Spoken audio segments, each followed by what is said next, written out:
BSc part second, जैसा कि हमने इफिड्रा जिम्नोस्पर्म स्टार्ट किया हुआ था, is a last member of unit 4। हम इसका एनाटॉमी का स्टडी कर रहे थे। बेसिकली स्टेम की एनाटॉमी हमने स्टडी कर ली थी। स्टेम की एनाटॉमी के बाद अब बात आती है सेकेंडरी ग्रोथ पर। इफिड्रा का जो स्टेम है, इसमें जो सेकेंडरी ग्रोथ होती है बेसिकली डाइकॉट स्टेम के समान ही होती है, जैसा कि मैं आपको पहले बता चुकी हूँ। That's why I not explain in elaborate form here. अब मैं इसको इलेबोरेट फॉर्म में एक्सप्लेन नहीं करूँगी, क्योंकि मैं पाइनस में और साइकस में आपको ऑलरेडी बता चुकी हूँ। ब्रीफली आई डिस्क्राइब इट और डिस्कस्ड इट। जैसे जो सेकेंडरी ग्रोथ है एक रिंग के थ्रू होती है, जिसे हम कहते हैं cambium ring. Cambium ring is the responsible for the secondary growth. Means जो प्लांट में सेकेंडरी ग्रोथ के लिए दो तरह के कैम्बियम्स का फॉर्मेशन होता है। One is cork cambium. Cork cambium का फॉर्मेशन होगा कॉर्क के अंदर या कॉर्टेक्स के सेल्स के अंदर। And second is vascular cambium, जो कि संवहन फूल या संवहन तंत्र या वेस्कुलर बंडल्स के बीच में पाई जाती है। Vascular cambium is made up by two types of cambium, which is interfascicular cambium and intrafascicular cambium. Intrafascicular cambium जो कि जाइलम और फ्लोएम के बीच में पाई जाती है, और इंटरफेसिकुलर कैम्बियम मीन्स एक जाइलम फ्लोएम के ग्रुप और दूसरे जाइलम फ्लोएम ग्रुप है, उन दोनों के बीच में प्रेजेंट होगी। तो हम कह सकते हैं कि जो वेस्कुलर कैम्बियम है वो इंटरफेसिकुलर कैम्बियम और इंट्राफेसिकुलर कैम्बियम दो कैम्बियम से मिलके बनी हुई है। तो कॉर्क कैम्बियम कहाँ बनी थी? कॉर्टेक्स सेल के अंदर बनी थी। तो कॉर्क सेल के जब सेल्स में डिवीजन होगा तो आउटवर्ड्स इससे सेकेंडरी कॉर्क का फॉर्मेशन होगा, आउटवर्ड ऑन कॉर्क जिसे हम छाल या बार्क कहते हैं, और अंदर की तरफ इसे सेकेंडरी कॉर्टेक्स का फॉर्मेशन होगा। मीन्स कॉर्क कैम्बियम की सेल में डिवीजन से कॉर्क या बार्क और अंदर की तरफ सेकेंडरी कॉर्टेक्स बनता है। जबकि वेस्कुलर कैम्बियम जो कि interfascicular cambium plus intrafascicular cambium से मिलकर बनी हुई है, इसमें जब डिवीजन होगा तो जाइलम और फ्लोएम का फॉर्मेशन होता है। फ्लोएम आउटसाइड बनेगा और जाइलम इनसाइड बनेगा। तो यहाँ जो इसका जो स्टेम है एफिड्रा का, उसमें secondary growth as it is किसके जैसी है? डाइकोट स्टेम के जैसी ही है। हाँ, एक बात और ध्यान देने वाली बात है कि जो कैम्बियम की एक्टिविटी है वो सीजन से बहुत अफेक्टेड होती है। मिस जो अगर ऑटम सीजन है तो कैम्बियम की एक्टिविटी स्लो हो जाती है, और स्प्रिंग सीजन आने पर कैम्बियम की एक्टिविटी ज़्यादा बढ़ जाती है। दैट्स वाई जो स्प्रिंग वुड जो होती है उसकी जो ट्रैकेट्स होती हैं ब्रॉड होती हैं, और जो ऑटम सीजन की वुड होती है उसकी ट्रैकेट्स कंपेरेटिवली नैरो होती हैं। इसीलिए जब हम सेक्शन कटिंग करते हैं रूट का, हम कह सकते हैं कि एनुअल रिंग्स की स्टडी करते हैं, तो उसमें अलग अलग कलर की लाइंस दिखाई देती हैं जो कि सेब वुड और ऑटम वुड को रिप्रेजेंट करती हैं। This wood is form due to the activity of cambium which is affected by the season, जो कि सीजन से प्रभावित होती है। Now the next point is anatomy of leaf. जैसा कि मैंने आपको बताया कि लीफ जो इसकी वो छोटी सी मेम्ब्रेनस लीफ होती है। The leaf is highly reduce, बहुत रिड्यूस है, एंड स्केल लाइक रिप्रेजेंट है। इंटरनली इट इज डिफ्रेंशिएटेड, जो लीफ है इसको डिफ्रेंशिएट किया गया epidermis, stomata and mesophyll tissues में। अब लीफ के एनाटॉमी की बात करते हैं तो इज अ एपिडर्मिस,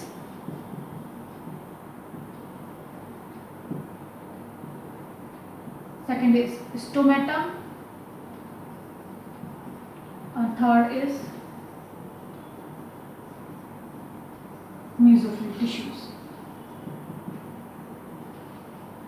एपिडर्मिस के ऊपर क्यूटिकल लेयर प्रेजेंट होती है। इसके बिहाफ पे आप इसकी नंबरिंग ऐसे भी कर सकते हैं 1 2 3 4 is also correct. Now epidermis is a outer most layer of leaf surface. जो लीफ सरफेस है, लीफ है, इसकी सबसे बाहरी परत कौन सी होती है? एपिडर्मिस होती है, जो कि कोशिकाओं की इकहरी परत से मिलकर बनी होती है, made up by single layer. Epidermis को बनाने वाली जो सेल्स हैं वो थिक वॉल्ड होती हैं and covered by thick cuticle. जैसा कि मैंने आपको बताया एपिडर्मिस के ऊपर क्यूटिकल प्रेजेंट है। Means epidermis a single layer of thick cell wall cells. Means जो एपिडर्मिस है एक परत की बनी हुई है, कोशिकाओं की एक परत की बनी हुई है, बट इसे जो बनाने वाली सेल्स हैं उनकी कोशिका भित्ति कैसे है? थिक है। तो means epidermis is made up by thick walled cells and made up as a single layer of cell, जो कि remain covered by a thick cuticle layer on the upper surface. जो एपिडर्मिस है इसके upper surface पे thick cuticle present होता है। इसके अलावा सेकंड टॉपिक इज स्टोमेटा। ये भी एपिडर्मिस का ही पार्ट है। बोथ आर दिस वन और that one, both are the part of epidermis, क्योंकि एपिडर्मिस के ऊपर क्यूटिकल प्रेजेंट है और एपिडर्मिस पर ही स्टोमेटा प्रेजेंट होता है। तो एपिडर्मिस कैसी है?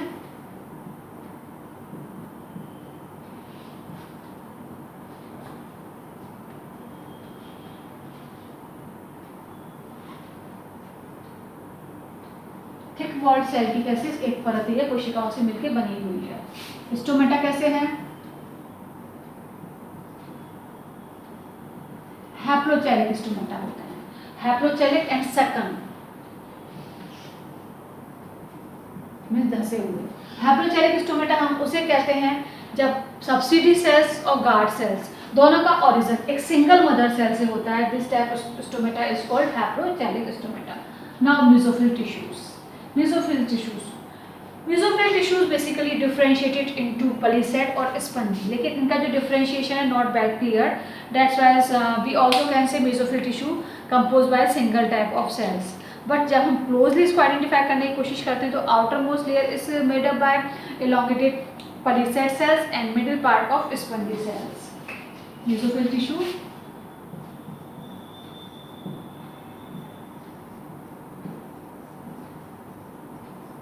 spongy tissue.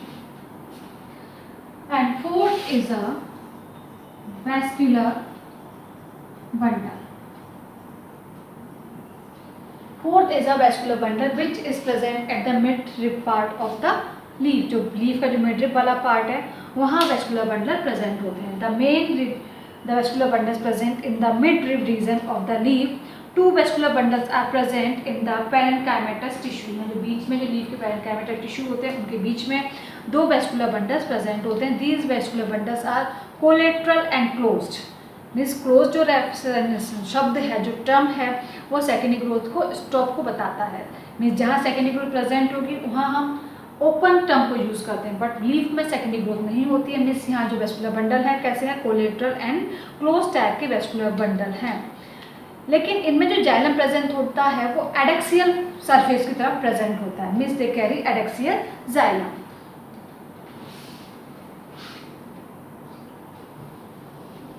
We explain the internal structure of leaf or anatomy of leaf with the help of diagram. The rough diagram is a cuticle layer. Basically anatomy of leaf, जब हम इस leaf का internal section study करते हैं तो हमें leaf कुछ इस तरह की दिखाई देती है। Leaves appear like that. Outermost layer is a cuticle which is followed by epidermis. Epidermis के नीचे इसमें पॉलीसेट सेल्स प्रेजेंट होती हैं। पॉलीसेट सेल्स कॉम्पैक्टली अरेंज होती हैं, इनके बीच में एयर स्पेस नेग्लिजिबल होता है। Palisade cell is followed by spongy cell. Spongy cell दूर दूर प्रेजेंट हैं, प्रॉपर एयर स्पेस इनके बीच में प्रेजेंट है। जो सेंट्रल स्पंजी सेल्स हैं उन्हीं सेल्स के बीच में इसमें दो वेस्कुलर बंडल्स प्रेजेंट हैं। This phloem is upper side and this xylem is a lower side, towards the lower side, and this is a part of haplochelic stomata.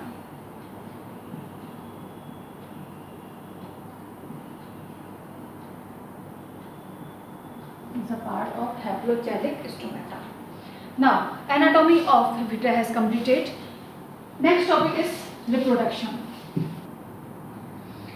Most of species of Ephedra are dioecious, and some species have bisporingate cones. Like Ephedra foliata. Ephedra के अधिकांश जातियाँ dioecious होती हैं, लेकिन इफिड्रा की कुछ जातियाँ जैसे कि इफिड्रा फॉलिएटा है ये बाइस्पोरेंजिएट कॉन्स इसमें पाए जाते हैं। इसी तरह इफिड्रा इंटरमीडिएटा इसमें भी बाइस्पोरेंजिएट कॉन्स इसमें प्रेजेंट होते हैं। मीन्स एक ही कॉन में मेल और फीमेल दोनों तरह के स्पोरेंजिया का डेवलपमेंट हो सकता है। In Ephedra both male and female cone strobili are compound. Ephedra के अंदर मेल और फीमेल दोनों तरह के जो स्टोबलाई हैं वो कंपाउंड फॉर्म में डेवलप होते हैं, कंपाउंड टाइप के होते हैं। अब हम बात करते हैं male cone. Mail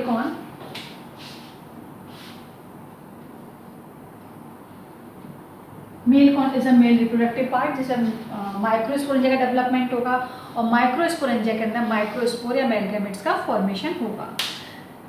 mail cone borne in word. Male cone का जो डेवलपमेंट होता है चक्राकार या वर्ड के फॉर्म में होता है ऑन द फर्टाइल ब्रांच की एक्साइल जो लीफ होती है उनकी एक्साइल पोजीशन पर। मीन्स मेल कॉन कहाँ बनेगा, फर्टाइल ब्रांच में बनेगा। जो लीफ होगी उसकी एक्साइल पोजीशन पर बनेगा और लीव्स कहाँ होती हैं, नोड पर होती हैं। तो हम कह सकते हैं कि फर्टाइल ब्रांच की नोड पर मेल कॉर्न का डेवलपमेंट होता है। ये मेल कॉर्न का डेवलपमेंट बर्ड फॉर्म में होता है और लीफ के एक्साइल में होता है। Male cone represent suppressed modified lateral branch. Male cone यहाँ पे एक लेटरल ब्रांच की सुप्रेस्ड ग्रोथ को रिप्रेजेंट करता है। मेल कॉर्न के बेसिकली दो पार्ट होते हैं, central axis and bract.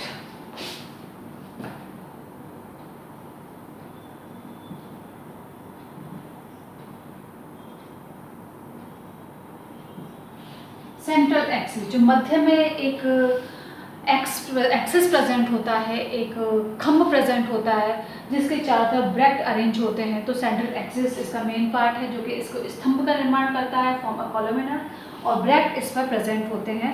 Bract basically 2 to 10 pair of opposite डेक्यूसेट present होते हैं। जो ब्रैक्ट हैं ये 2 से 10 के पेयर प्रेजेंट होंगे, 2 से 10 तक इनका नंबर हो सकता है। उनका जो अरेंजमेंट है वो अपोजिट डेक्यूसेट मैनर होता है।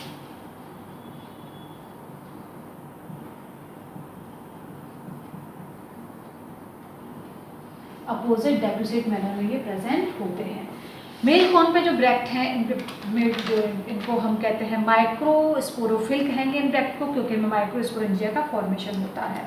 1 और 2 ब्रैक्ट और बेसल एरिया, जो बेसल एरिया के 1 और 2 ब्रैक्ट हैं स्टेराइल होते हैं, इन पे स्पोरेंजिया का फॉर्मेशन नहीं होगा। बट बेसल जो 1-2 ब्रैक्ट को छोड़ के बाकी ऊपर के जो ब्रैक्ट हैं वो फर्टाइल होते हैं और इन माइक्रोस्पोरोफिलिया ब्रैक्ट पर स्पोरेंजिया का डेवलपमेंट होता है। These are microsporangia. स्पोरेंजिया का डेवलपमेंट फ्लावर के फॉर्म में होता है। Single flower arise in the axil of each fertile bract. पहले जो फ्लावर ब्रैक्ट है उस पर एक फ्लावर बनेगा। As I told you if it resemble with the angiosperm. Angiosperm से बहुत समानता दर्शाती है, जैसा कि मैंने आपको पहले बताया during the time of anatomy of stem कि इसके स्टेम में वेसल्स प्रेजेंट होती हैं। और Ephedra is also resemble with the male cone. Male cone में यहाँ डायरेक्ट स्पोरेंजिया फॉर्म ना होके ये फ्लावर के फॉर्म में रिप्रेजेंट होती है। तो यहाँ हम कह सकते हैं कि जो ब्रैक्ट की फॉर्म में, ब्रैक्ट के एक्साइल में क्या अराइज हो रहा है, मेल फ्लावर अराइज हो रहा है। Thus a male cone resemble with the inflorescence of angiosperm. इसीलिए मेल कॉर्न की रिजेंबलेंस किससे है, इन्फ्लोरेसेंस या पुष्पक्रम से समानता दर्शाता है। Inflorescence of angiosperm. छोटे छोटे बहुत सारे फ्लावर के फॉर्म में इसमें स्पोरेंजिया प्रेजेंट हैं जो कि इसके ब्रैक्ट में लगी हुई हैं और जो इसमें एंथर को रिप्रेजेंट करेंगी और एंथर किसको रिप्रेजेंट करेंगे, इसके मेल रिप्रोडक्टिव पार्ट को रिप्रेजेंट करेंगे। Male flower has a short stalked microsporangiophore. हर एक मेल कॉर्न में एक छोटा सा वृंतनुमा माइक्रोस्पोरेंजियोफोर प्रेजेंट होता है with 2 to 8 microsporangia at its tip. जो स्पोरेंजियोफोर है, माइक्रोस्पोरेंजियोफोर है, छोटा सा स्टॉक वृंतनुमा है। इसके शीर्ष पर 2 से 8 माइक्रोस्पोरेंजिया का डेवलपमेंट होता है। At the base 2 antero posterior bracteoles are present. जहाँ स्पोरेंजिया बन रही है ऊपर की तरफ, उसके निचले भाग में 2 ब्रैक्ट प्रेजेंट होते हैं जो कि इसके पेरियंथ को फॉर्म करते हैं या पेरियंथ का निर्माण करते हैं। There is no vascular supply in the bracteoles. इन ब्रैक्टियोल्स के अंदर कोई भी वेस्कुलर सप्लाई नहीं होती है। Now not in lower part because lower part is fertile or reproductive fertile is a male strobilus or male corn.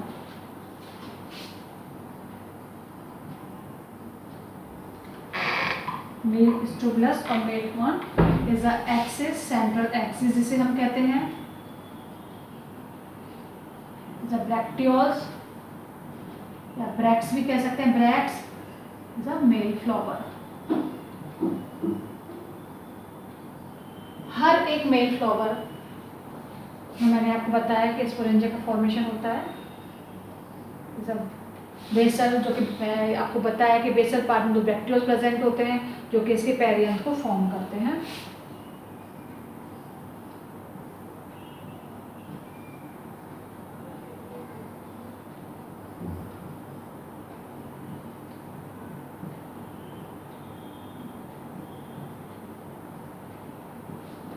Is a male flower. ये जो छोटे छोटे मेल फ्लावर है इसको मैंने यहाँ रिप्रेजेंट किया है।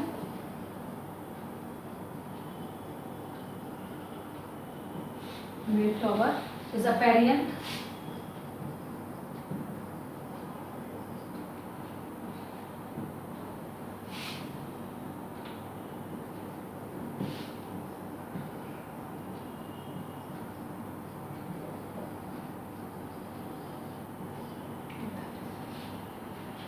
Now, next topic is development of microsporangia. We continue this topic in next class.